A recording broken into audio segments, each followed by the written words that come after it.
Assalamualaikum warahmatullahi wabarakatuh. Halo semuanya. Di video kali ini kita akan membahas mengenai 5 topik pada e-commerce. Nah, 5 topik itu diantaranya adalah pengertian dan manfaat dari e-commerce, kemudian ada komponen dan metode pembayaran dalam e-commerce. Jadi untuk metode pembayaran dalam e-commerce itu ada 3, kita akan bahas. Selanjutnya ada tantangan memulai bisnis bagi e-commerce. Jadi untuk memulai e-commerce itu pastinya memiliki tantangan, dan kita akan bahas ada beberapa tantangan yang ada saat kita memulai e-commerce. Kemudian yang keempat ada penerapan e-commerce serta upaya meningkatkan persaingan bisnis perusahaan. Nah, di sini ada penelitian terkait dengan permasalahan ini kita akan bahas. Kemudian yang terakhir ada isu e-commerce di Indonesia. Nah, jadi beberapa isu e-commerce di Indonesia itu perlu menjadi perhatian bagi perusahaan maupun pemerintah dan juga masyarakat untuk meningkatkan e-commerce. Oke, jadi yang pertama kita bahas mengenai pengertian dan manfaat e-commerce. Nah, di sini ada pengertian e-commerce secara umum dan juga pengertian e-commerce menurut para ahli. Nanti ada 2 pengertian e-commerce menurut 2 ahli. Untuk pengertian e-commerce secara umum, e-commerce itu merupakan seluruh aktivitas baik itu penjualan, pembelian, pemasaran maupun penyebaran barang atau jasa yang memanfaatkan telekomunikasi. Jadi e-commerce itu merupakan penjualan dan proses penjualan dan pembelian barang yang dilakukan secara elektronik. Kemudian untuk pengertian e-commerce menurut para ahli, di sini ada menurut Loudon. Nah, jadi pendapat Loudon, e-commerce itu adalah suatu proses transaksi jual beli yang dilakukan oleh pembeli dan juga penjual secara elektronik, yaitu dari satu perusahaan ke perusahaan lain. Dalam transaksi tersebut, media perantaranya yaitu komputer, tentunya menggunakan jaringan. Kemudian pengertian e-commerce menurut Raffi Kalakota dan juga Andrew B. Winston. Dan di sini pengertian menurut mereka itu adalah aktivitas belanja online dengan menggunakan jaringan internet, dan juga transaksinya itu melakukan transfer uang secara digital. Kalakota dan Winston juga meninjau e-commerce dari 4 perspektif. Yang pertama itu dari perspektif komunikasi.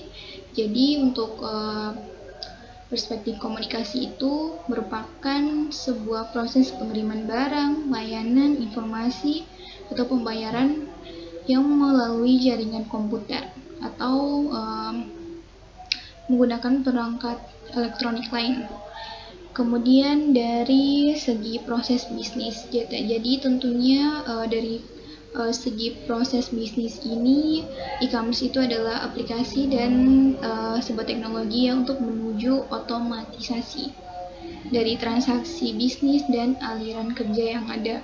Kemudian dari segi layanan, e-commerce itu adalah alat yang dapat memenuhi keinginan perusahaan, manajemen, dan konsumen. Dan di sini tentunya mengurangi biaya layanan atau service cost dan meningkatkan kualitas barang, dan tentunya meningkatkan kecepatan layanan pengiriman. Kemudian dari segi perspektif online, e-commerce itu menyediakan kemudahan baik untuk penjual maupun pembeli dalam memasarkan atau membeli produk, serta menyediakan informasi melalui internet maupun sarana online lainnya. Selanjutnya ada manfaat e-commerce. Dan beberapa manfaat e-commerce yaitu yang pertama, tidak membatasi pembelian lintas wilayah. Nah, jika biasanya pembelian hanya pada satu wilayah atau satu daerah, nah dengan adanya e-commerce, pembeli dari daerah lain bisa membeli barang atau jasa dari daerah lain walaupun berbeda wilayah.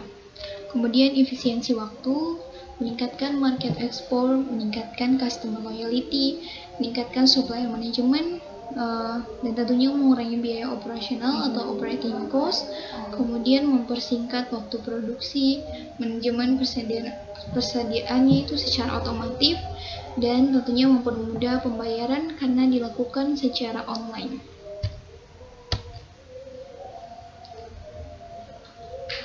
Selanjutnya mengenai topik komponen dan metode pembayaran dalam e-commerce. Nah, komponen yang ada pada e-commerce yang pertama itu produk. Nah, di sini pada e-commerce itu banyak sekali produk atau jasa yang dijual. E-commerce itu mendukung berbagai jenis produk yang dijual. Kemudian tempat menjual produk. Nah, biasanya e-commerce itu atau electronic commerce mereka menggunakan website atau media penjualan seperti berbasis mobile atau berbasis desktop. Nah, di sini tentunya membutuhkan domain dan hosting untuk membuat website sebagai media pemasaran. Kemudian yang ketiga yaitu cara menerima pesanan. Nah, di sini memanfaatkan email, telepon, SMS, chatting, dan lain-lain. Jika pembeli melakukan konfirmasi pemesanan atau menerima pesanan, mereka dihubungi secara chatting, email, telepon, dan lain-lain. Yang keempat yaitu metode pembayaran. Nah, di Indonesia itu terdapat pada umumnya melakukan metode pembayaran ada 3, itu ada elektronik, kemudian untuk transfer dan juga COD. Nah, pada umumnya itu menggunakan transfer via ATM, juga kartu kredit, COD atau e-payment. Nah, kemudian untuk metode pengiriman ada juga e-commerce yang sudah memiliki metode pengiriman tersendiri. Kemudian untuk jasa pengiriman yang umum itu seperti JNE, JNT, Tiki, Pos Indonesia, Si Cepat, dan lain-lain. Kemudian ada juga pengiriman menggunakan jasa antar dari ojek online seperti Gojek ataupun Grab. Selanjutnya mengenai CS atau Customer Service. Nah, ini merupakan komponen yang paling penting dalam e-commerce. Di sini aktivitas yang terjadi itu aktivitas yang paling penting, kemudian pada umumnya dilakukan via email, formulir online, FAQ, telepon, chatting, dan juga sosial media, atau menggunakan layanan dari e-commerce. Misalnya di Shopee bisa langsung dihubungi bagian layanan. Di sini ada penjelasan lengkapnya. Nah, selanjutnya mengenai metode pembayaran dalam e-commerce. Ada 3 metode pembayaran. Yang pertama itu elektronik. Nah, untuk metode pembayaran elektronik ini adalah metode pembayaran yang paling umum dan paling sering digunakan, yang paling mudah karena dianggap aman, mudah, dan cepat. Nah, ini juga disebut dengan transaksi non-tunai. Kemudian juga ada kebijakan untuk penggunaan non-tunai di era masa pandemi COVID-19. Nah, untuk transaksi elektronik itu menggunakan kartu kredit, GoPay, Dana, Link Aja, OVO, PayPal, dan lain-lain. Yang kedua, metode pembayaran secara transfer. Nah, di sini pembeli melakukan transfer dana via mesin ATM atau internet banking maupun mobile banking. Kemudian metode pembayaran yang terakhir adalah COD atau cash on delivery. Ya, biasanya kita sebutnya COD. Untuk konsep dari COD itu, jadi pembeli memesan barang, kemudian akan dibayarkan kepada kurir atau pembeli melakukan pertemuan langsung dengan penjual, dan setelah barangnya diterima oleh pembeli, maka pembeli akan membayarkan sesuai dengan harga atau biaya yang harus ia bayar. Nah, ini ada penjelasan lengkapnya. Kemudian yang ketiga itu tantangan memulai bisnis e-commerce. Oke, di sini ada 3 tantangan yang perlu diperhatikan saat kita memulai bisnis e-commerce. Yang pertama, persaingan kompetitor. Nah, tentunya dalam perkembangan e-commerce di Indonesia saat ini kita bahasnya lingkup Indonesia ya. Banyak sekali para kompetitor atau para pebisnis e-commerce yang menjual produk atau menawarkan jasa yang sama dengan yang kita jual, atau banyak sekali mereka memiliki produk dan jasa yang sama. Jadi di situ mereka harus bagaimana melakukan persaingan secara profesional dengan meningkatkan layanan, meningkatkan kualitas produk mereka agar bisa bersaing sesama kompetitor. Nah, kemudian yang kedua, kita perlu mempelajari karakter pelanggan. Nah, di sini banyak sekali dalam memulai kemudian yang kedua yaitu mempelajari karakter pelanggan. Nah, jadi karakter pelanggan dalam karakter pembeli dalam berbelanja di e-commerce itu pastinya tentu berbeda-beda. Kita perlu mempelajari bagaimana karakter pelanggan, bagaimana kepuasan pelanggan dalam menilai produk atau jasa yang kita tawarkan. Nah, ini juga terkait dengan persaingan kompetitor.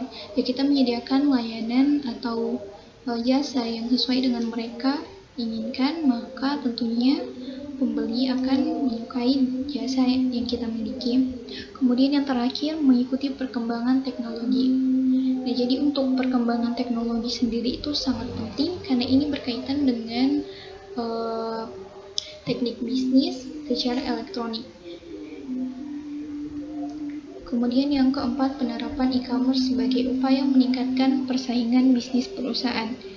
Nah, ini terkait dengan sebuah penelitian di mana ini penelitian yang tujuannya untuk melihat bagaimana sebuah perusahaan setelah dia menerapkan e-commerce itu, bagaimana